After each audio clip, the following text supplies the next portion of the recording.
Hi everybody, welcome to Hear Us Out. I'm Patrick. And I'm Paul. And we're going to talk to you about movie posters and movie art because it's so gorgeous and important. Don't forget that we release videos every Tuesday and Thursday, so go through our channel and check them out. Absolutely. You'll like what you see. And speaking of liking what you see, every time you go to see a movie, you will have seen, hopefully, you'll have seen a movie poster up to that point or maybe even on the way in.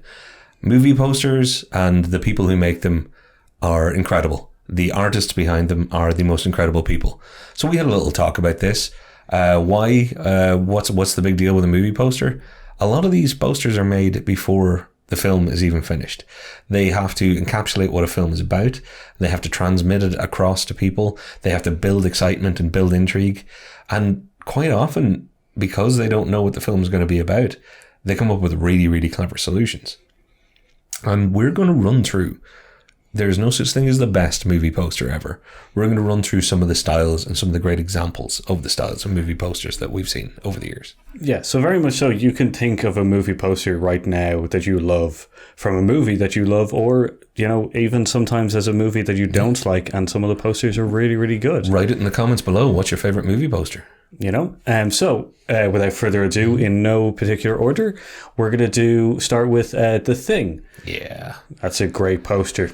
The thing is one of those. It's this little category. It's an example of intriguing and kind of abstract. Your dynamic is the word I was looking for as well. I have my notes beside me. You're drawn into this. You look at it. It's arresting. It doesn't tell you the story, but that's almost its point. It just gives you the feeling that something's happening. This is something that I want to see. I want to know more. It's a real draw you in poster. Yeah, very much so. The poster consists of a single figure in shadow with light coming from where their head is. So you don't really get a lot from it, and kind of it builds. You kind of get a kind of like a notion of like, okay, well, this is kind of creepy because it's a human figure, but it's not as well, kind of thing. It's brilliantly ambiguous, and it does have that Arctic kind of snowy feel to it because the figure's wearing a coat. But you don't learn an awful lot about the movie from just the imagery, but you do learn that you want to know more about the movie. Very much so. And closely connected to that one is The Shining. Yeah, and this again, another great example of it's simple but does not give away the movie. But it has your crazy on one side, you've got your Jack Nicholson, and your terror on the other side. So there's almost a joyous, happy look on his face, and this abject terror on her face tells you nothing about what the movie actually is. But instantly when you look at it, you go, oh, something's going on there and I have to see it. It's one of the all-time greats. It really is. It very much so. It builds intrigue because you don't know the relationship between the two characters in any way, because you don't know, what is the circumstance and this is coming about.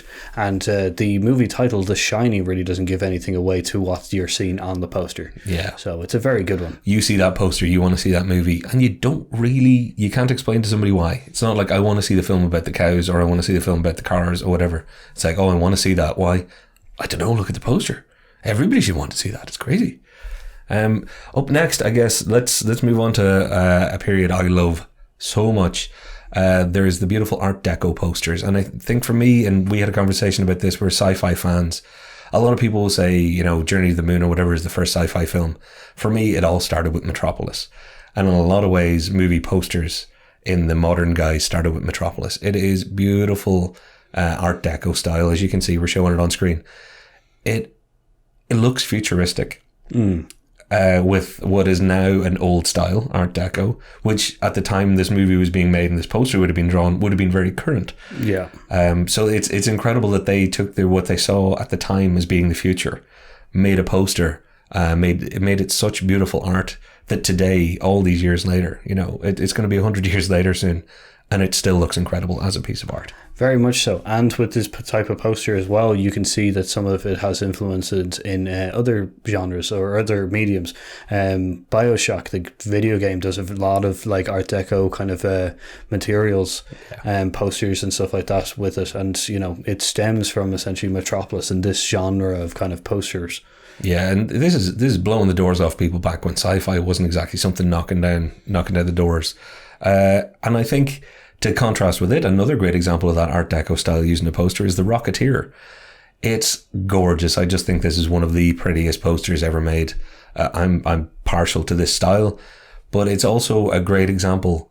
This was not made in the 20s. This was a film made in the early 90s, based on a show from way back in the 40s or 50s. But it's so timeless. It captures that essence of you're going to be watching a film. You look at it and you're like, The Rocketeer. What the hell's a Rocketeer? You look at it and you're like, it's going to be of a period, and it's going to be gorgeous, and it's going to be beautiful. It gets you on side very, very quickly. Before you've ever seen a film, which was disappointing in the end, you feel like it's going to be styled.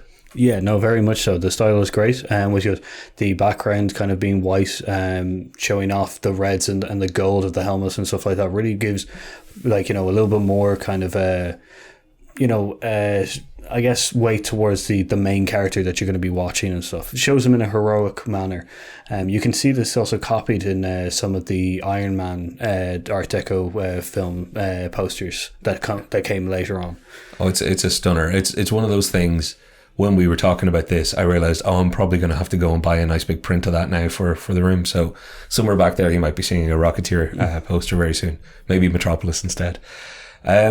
Next up is what I would kind of call the curious negative space ones, where it's not the poster is not full of imagery. So Gremlins is a good example.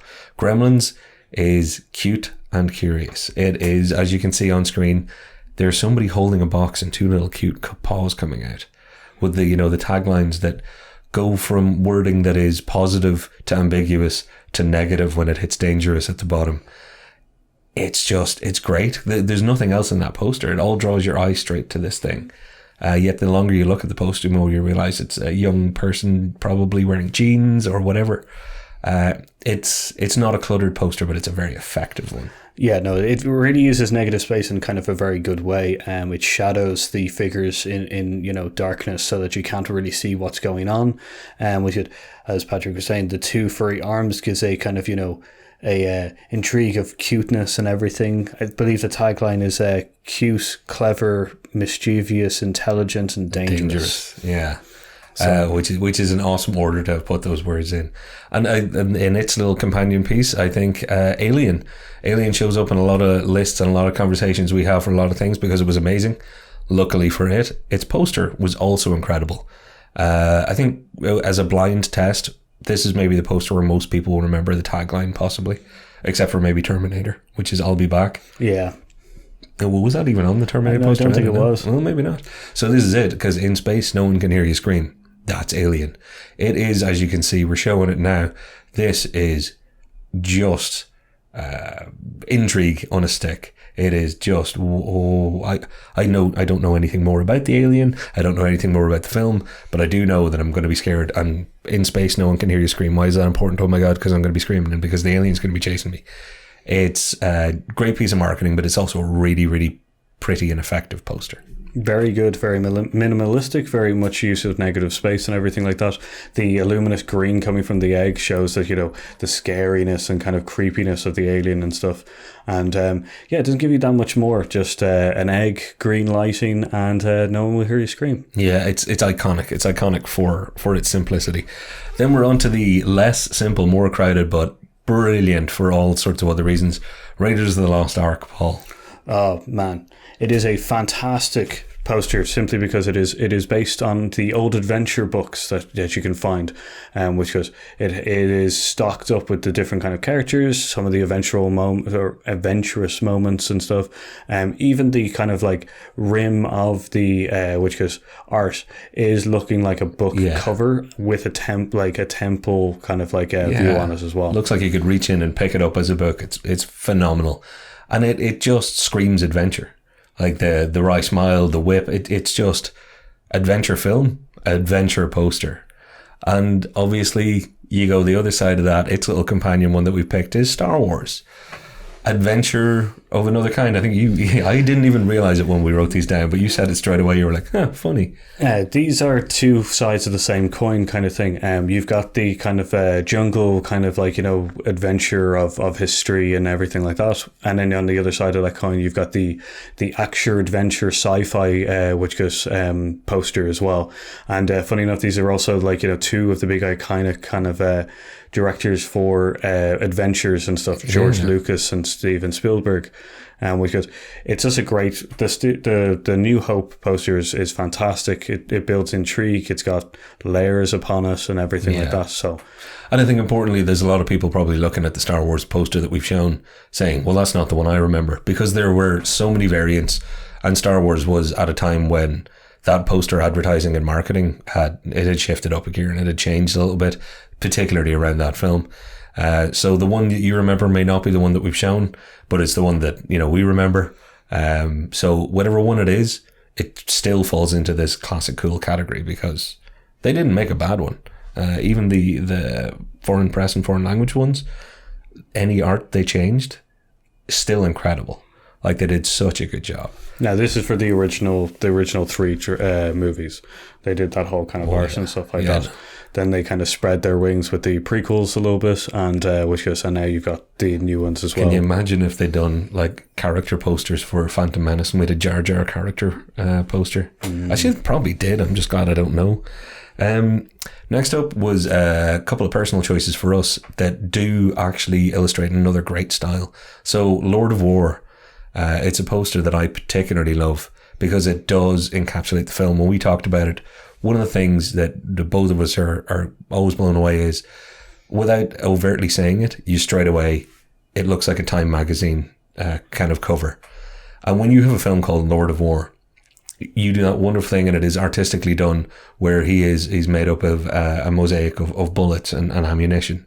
But the name Lord of War could easily in people's head be misconstrued as something to do with ancient gods of war, or it could be some sort of video game type property, whatever. Fantasy. And once you see that poster, without ever knowing anything about the film, you know it's about society and about money and about greed and about the world we live in. And that's one of those great arts that when posters get it right, it just knocks me on my ass. I'm like, that's cool. So you came up with a companion for this, which was gorgeous. So seeing the Lord of the War, the one film that, or the one poster that came with this mosaic thing, is the Truman Show. It is built up of which got frames from the movie, all colorized so that they can build essentially Truman, the main character played by Jim Carrey. So it's a fantastic piece just to show, even from the poster, what the movie is about. It's a film. It's a setting within a movie kind of thing. This person has no idea who he is in this fake world and stuff. So the poster really kind of shows that with frames from the movie. It's it's an inspired bit of design, but it's also, I love anything that's just that clever, and it is clever because it works in so many different levels. So good job to them. And I think then we're into the beautifully painted. Those artwork posters. Back to the Future, Hellboy. Yeah. So where do you want to start? These posters are, they're painted. They're not actually like any photographs or anything like that. They are done by Struzan. He is the father of a lot of these posters and stuff. He's done the new, the prequel Star Wars paintings. He did Hellboy. He did Back to the Future. He did the Indiana Jones drawing, posters. He is the godfather of posters, and these are the two picks that I think we pulled out of these ones. Well, that Hellboy poster it's luxurious in its kind of rich glory. It's great. But then you take the Back to the Future one, and you pointed this out straight away. It was like, that's not just a good poster. The sequel and the threequel, the poster was so good they were able to have it be a line of posters, which, as you can see on screen, is epically cool. So you didn't just have a trilogy of films, you had a trilogy of posters to match the films. Very much so. Oh, it's stunning stuff. Honourable mentions, obviously we've got things like Clockwork Orange, which completely gives me the Wiggins. There are very few movies, you can read the tagline, but when you get to the point where it says ultra violence, you're like, oh, we're in for something different here. Then there's things like well, there's the Hitchcock series of films as well. There's all of those films. Their movie posters are greatly telling a part of the story just with one frame. Yeah, the Hitchcock series of posters. They're, again, not a bad one in the whole bunch. Then It, which the more recent remake of It, a couple of years ago. This wasn't something that I picked out, but my wife actually mentioned when I was talking about this, and I was like, wow, when I had a look at the poster, it's like, wow, that's got some impact.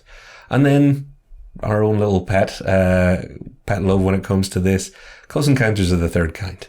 Not everybody's seminal poster, but for me, and I know we talked about it, for us, it's one of those things. This is just incredible. The idea that it lists out what the different kinds of encounter are, as a kid, that just brought me into the movie before I even saw it. I'm like, oh, okay, so first kind is this, second kind physical. Oh my god! Yeah, very much so. It's a very nice piece. It comes around the same time, or it shows at the period that the film is set that a lot of people from rural areas in America are saying that they're being abducted along dark night roads where no one else is around them, so it gives you that kind of element, and then it also gives you some of the intrigue in the foreground or the backgrounds, apologies, in the background where the light is showing, and it makes you wonder what is happening and everything like that. Yeah. And it's got a hidden thing in it, so if you can figure out the hidden thing in the light, comment down below. Yeah, because he had to point it out to me. I have looked at this poster and this cover I don't know how many thousands of times, and the minute you said it, I looked at it closer and I'm like, what? I'm sorry if I blew your ears out there, folks. I want to throw in, forgetting about all the honourable mentions and about everything else that we've graped out, for me, I think the most iconic poster of all time, people will be shouting, it's The Godfather, the hand, the puppetry, or whatever you might be shouting right now. Unless you're shouting Jaws, I'm not going to agree with you, because Jaws, I think, is the archetype now. It is the top. It's the pinnacle for the classic iconic poster. I think it captured everything that needed to be captured when it came to, there's a big shark down there and you're up here and you don't know it's underneath you. What a wonderful bit of fear marketing that was for a film that would scare the crap out of you. No, it's do you want to say the name? Did you say Jaws? That? I said Jaws. Oh, apologies. Yeah, I thought I said Jaws. I completely zoned out there. Jaws is such a fantastic poster. I was thinking about it in my head, which is it's got such a good fonts to it, which I love. Which is the J is a fishing hook, which is such a fantastic font moment in which is showing that every piece of this poster was taken with care and everything. So when you can do something that simple that is now so timeless and is so synonymous, and it has been parodied so many times and used so many times, it's such an influence. That's a work of art, folks. That's when you know you've hit it too. There are hundreds of others that we could mention, but we can't have this episode go on way too long. So how about you let us know what your favourite posters are? Even stick some links in the comments down below if you want. Hit us up on social if you want to give us any recommendations or things that should have made the list that didn't, or other good examples from the stuff that we've picked. On a side note, with all our social media and everything like that, and with the posters, we are looking into doing series of informational videos that we would love to do ourselves. We would love to do a poster one on different styles and everything, on the different artists, the different compositions, the evolution of certain ones. If you would like to see more like that, of the posters and everything, please comment down below saying that you would like us to build, a poster series. Yeah, we can do deep dives, but only if you're going to be into it. So let us know. And with that, we're going to have to come up with a hell of a thumbnail for a poster video. So I hope it was good, and I hope Paul ended up making it. I've been Patrick. I've been Paul. And we've been Heroes Out. We'll see you next time.